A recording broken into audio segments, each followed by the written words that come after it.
I was on my way to being a successful corporate lawyer, but I realized what I was doing and how different that was from why I'd started practicing. So I walked away from it all to start my own practice. You know, those are the words of Jessica McLean. She had what so many people are literally exhausted trying to achieve, a highly lucrative, prestigious, and intensely secure career in corporate law. It was the absolute epitome of guaranteed success. But instead of just coasting on that secure track, she made a choice that shocks a lot of people. She just walked away from the whole shebang to start her own legal practice focusing on women's rights. Which really brings us to a massive, life-altering question. Why walk away from guaranteed success? I mean, what exactly drives someone to leave the safety, the totally predictable paycheck, and the security of the corporate grind for the completely unknown world of entrepreneurship? It's literally a leap into the dark, and yet thousands of people make this exact same choice every single day. Okay, let's dive into this. Welcome to our explainer on why should you start a business. Today, we're unpacking the psychological, financial, and societal drivers that push people to build something of their own.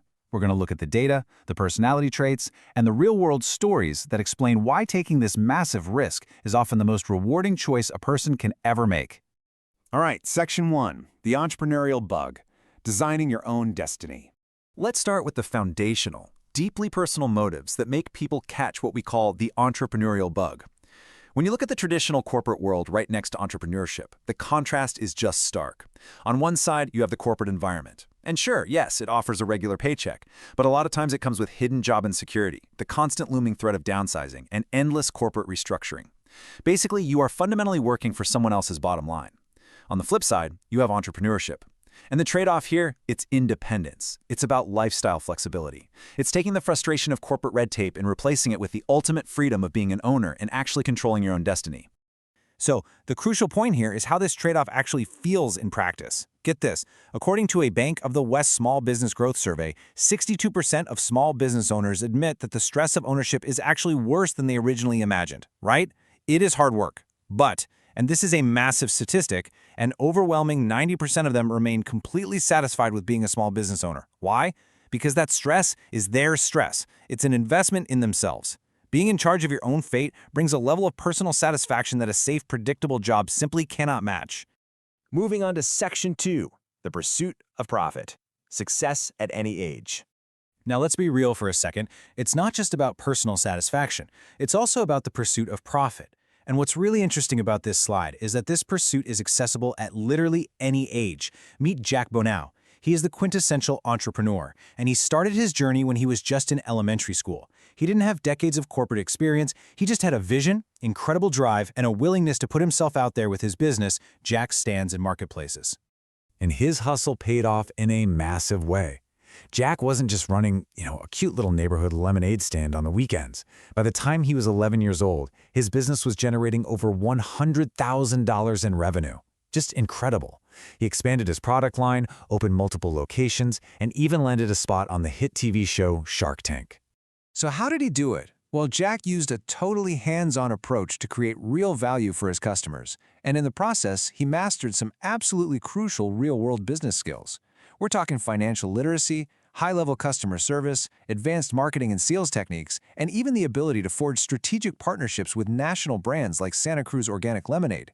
Jack's story is the perfect proof that if you can find a way to deliver value, the market honestly does not care how old you are. It just rewards execution. Section 3, innovators and problem solvers. Changing the status quo.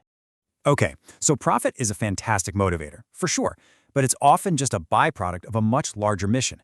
These entrepreneurs are looking to completely change the status quo. Consider visionary figures like Elon Musk, the founder of Tesla and SpaceX, or Jeff Bezos over at Amazon. These are individuals who fundamentally refuse to accept traditional ways of doing business. They're driven by this intense desire to spot emerging trends, solve massive, really complex problems, and just disrupt entire legacy industries. They aren't just starting businesses, they are literally altering how we travel, how we consume energy, and how we live our daily lives. When you study these problem solvers, a very distinct set of personality traits emerges. They are visionary. They're able to spot and act on trends way before the mainstream catches on. They are highly creative, using bold marketing strategies and unique designs to stand out against established corporate giants. They're deeply passionate, which is what allows them to love the grueling work, even when the odds of survival are stacked heavily against them. And finally, they are risk takers. Not reckless gamblers, but calculated individuals who are entirely comfortable betting on themselves to build something out of nothing. Section 4. Driving the economy. The macro impact. Now, let's zoom out to the macro level for a minute. We've talked about the personal, financial, and visionary motives. But what happens when millions of people make this individual choice to start a business? Well, we're actually in the midst of a tremendous small business boom, and we can see exactly how these founders physically drive the entire U.S. economy. Data from the Kauffman Foundation shows some incredible trends to ground our narrative in hard facts here. Startup activity has been rising sharply since 2013. And even more impressive, Main Street entrepreneurship, those vital local businesses, is higher now than it was before the onset of the Great Recession. And these businesses, they're remarkably resilient.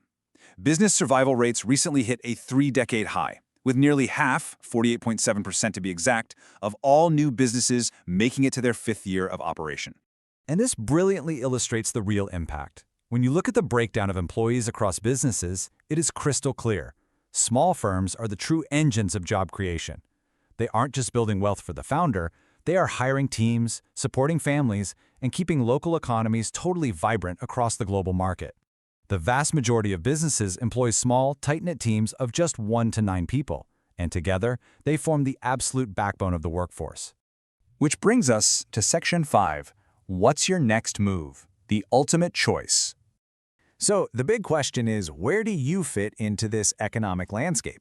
It fundamentally comes down to evaluating 2 very different paths. The employee path involves trading your time and your specialized skills for a secure, predictable paycheck. It's safe, but your upside is capped by whatever the company decides you're worth.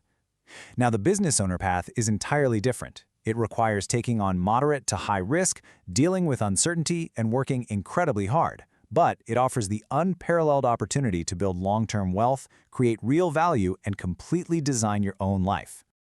So I want to leave you with this final provocative thought. Knowing everything we've explored today about the motives, the rewards, and the incredible impact of entrepreneurship, are you ready to trade the security of an employee for the ultimate freedom of a business owner? It's a huge question, and actually, it's exactly what we'll be breaking down in our next explainer, Employee versus Business Owner. You absolutely won't want to miss it.